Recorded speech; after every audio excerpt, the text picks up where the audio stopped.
சில நேரம் பயப்படவே மாட்டாங்க. சில குழந்தைங்க பார்த்தீங்களா இருந்தால் பயந்துக்கிட்டே இருப்பாங்க. ஏன் அந்த குழந்தைங்க பயப்படுறாங்க அப்படிங்கிறத சில நேரம் பேரண்ட்ஸ் வந்து பெருசாக யோசிக்க மாட்டாங்க. அது சரியாகிரும், அப்படி இல்லைன்னா அது சும்மா பயந்திருப்பான், இல்லைன்னா அவங்களா ஒரு காரணத்தை சொல்லுவாங்க, இதனால தான் அவன் பயந்திருப்பான் அப்படின்ட்டுன்னு ஏதாவது ஒரு காரணத்தை நமக்குள்ளே நம்ம சொல்லிக்கிட்டு ஏன் அந்த குழந்தை தொடர்ந்து பயப்படுது அப்படிங்கிறது சில நேரம் நாங்கள் அலசி ஆராயாமல் இருப்போம். ஆனால் அந்த குழந்தை ஏன் பயப்படுது அப்படின்னா, எங்கே நம்ம பேரண்ட்ஸால் அப்படி இல்லைன்னா நம்ம பக்கத்தில் உள்ள யாராவது ஒருத்தரால் கைவிடப்படுவோமோ அப்படிங்கிற ஒரு உணர்வு ஏற்படுற நேரம் தான் அந்த குழந்தைக்கு அதிகமான பயம் வருது. இந்த பயம் வந்து இல்லாமல் போகணும். அப்படி இல்லாமல் போனால் தான் அந்த குழந்தை வந்து சந்தோஷமாகவும் அதனுடைய திறமைகளை அது வெளிப்படுத்தக்கூடிய மாதிரியும் இருக்கும். ஓகே, ஏன் இந்த குழந்தைக்கு அந்த பயம் வருது அப்படின்னு பார்த்தீங்களா இருந்தால், சில நேரம் ஏற்றுக்கொள்ளப்படாமல் போகிற சந்தர்ப்பத்தில் பயம் வரலாம். அதே மாதிரி பாதுகாப்பு அப்படிங்கிற உணர்வு அதுக்கு சில சந்தர்ப்பங்களில் கிடைக்காத நேரமும் அந்த பய உணர்வு அதிகமாக இருக்கும். அதே நேரம் சில நேரம் வெறுக்கப்படுற சந்தர்ப்பங்கள் ஏற்படுற நேரம் அந்த குழந்தைக்கு நிறைய பய உணர்வு வரும். அப்போ ஒரு குழந்தைக்கு பய உணர்வு வாரத்துக்கு என்னென்ன காரணம் இருக்குங்கிறத கட்டாயமாக பேரண்ட்ஸ் வந்து தெரிஞ்சு இருக்கணும். இந்த சின்ன பயத்தையே நாங்கள் இல்லாமல் ஆக்கிட்டா அந்த குழந்தை வந்து எப்பயுமே பயப்படாது. அப்போ இந்த பய உணர்வு குழந்தைக்கு வார சந்தர்ப்பத்தில் ரொம்ப கவனமாக நாங்கள் இருக்கணும். அது முதலாவது விஷயம். அதாவது அந்த பய உணர்வை நாங்கள் கண்டுபிடிச்சி அதில் இருந்து அவங்கள வெளியே கொண்டு வரத்துக்கான வழிமுறையை பார்க்கணும். குழந்தைக்கு பொதுவாக பார்த்தீங்களா இருந்தால் அவங்க வந்து ஒரு கண்ணாடி மாதிரி, சரியா? அப்போ அந்த குழந்தைகளை வந்து நாங்கள் ரொம்ப கவனமாக ஹேண்டில் பண்ண வேணும். சில நேரம் பார்த்தீங்களா இருந்தால் உன்னால் எல்லாம் செய்ய முடியும், நீ எதையும் சாதிப்ப, நீ கெட்டிக்காரன் நான் நம்புகிறேன் அப்படின்னு பாசிட்டிவான வார்த்தைகளை நாங்கள் சொல்கிற நேரம் அந்த குழந்தை சந்தோஷமடையும். அந்த நேரத்தில் அதுக்கிட்ட உள்ள பய உணர்வுகள் அதிகமாக குறையும். அதே மாதிரி அது சின்ன ஒரு செயலை செஞ்சாலும் அதை நாங்கள் என்ன செய்யணும்னா பாராட்டணும்.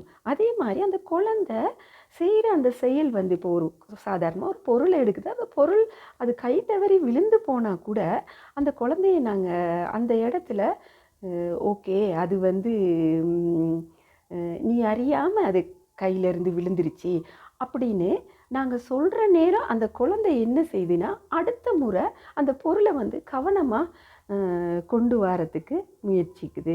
அப்போ நம்ம குழந்தைகளுடைய தவறுகளை நாங்கள் என்ன செய்யணும்னா அதுகளுக்கு தவறுன்னு நாங்கள் சொல்கிறத விட அதுக்கான காரணங்களை அந்த குழந்தைகிட்டேயே நாங்கள் சில நேரம் கேட்டு எடுத்தவமாக இருந்தால் அது சொல்லும். இல்லை நான் அது சரியாக கையில் பிடிக்கலை, நான் வேறு ஒரு விஷயத்தை பார்த்துக்கிட்டு அந்த பொருளை நான் எடுத்துகிட்டு வந்துட்டேன் அப்படின்னு ஏதாவது ஒரு காரணத்தை அது சொல்லும். அந்த நேரம் பார்த்தீங்களா இருந்தால் அடுத்த சந்தர்ப்பத்தில் அந்த செயலை சரியாகவும் செய்யும். அதே நேரம் அதுக்கு ஒரு பய உணர்வுங்கிறது இல்லாமல் போகும்.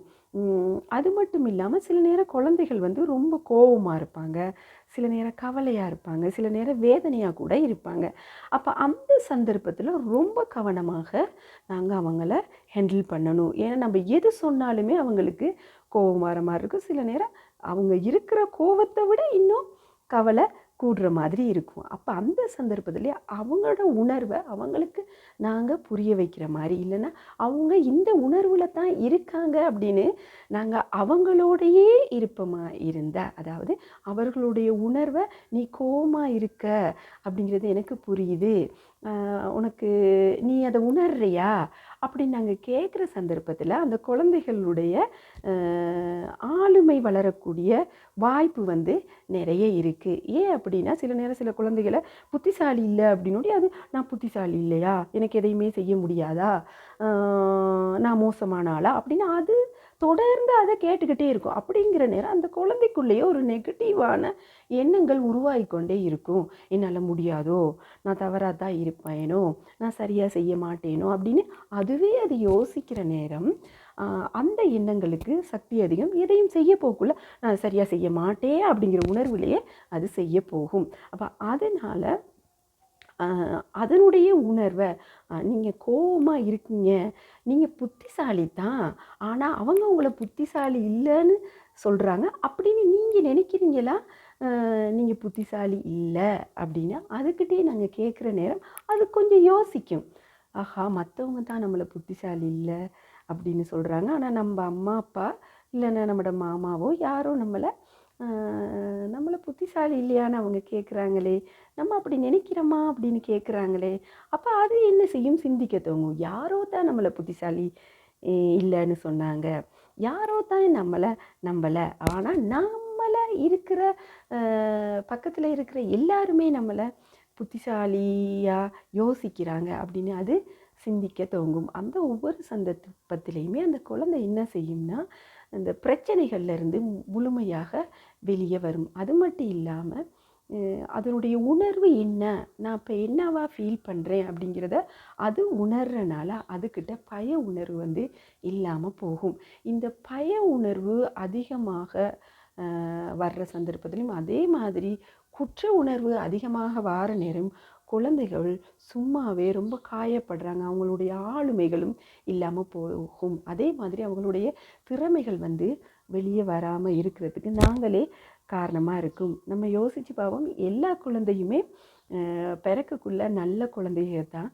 அது வளர்கிற நேரம் சுற்றி இருக்கிற சமூகமாக இருக்கலாம், அதே மாதிரி தன்னோட குடும்பமாக இருக்கலாம், அதில் நிறைய செயற்பாடுகளோடு அதிக முகம் கொடுத்து தான் வளர்கிறாங்க. அப்போ நாங்கள் அவங்களுக்கு கைட் பண்ணி அவங்கள புரிஞ்சு கொண்டு அவங்களுடைய உணர்வுகளுக்கு நாங்கள் மதிப்பளிப்போமா இருந்தால், அவங்களோட உணர்வை அவங்க புரிகிற மாதிரி நாங்கள் நடப்போமா இருந்தால், அந்த குழந்தைகள் பயம் இல்லாமல் வாழ்க்கையில் நல்லபடியாக தன்னுடைய சவால்களுக்கு முகம் கொடுத்து வாழ முடியும்.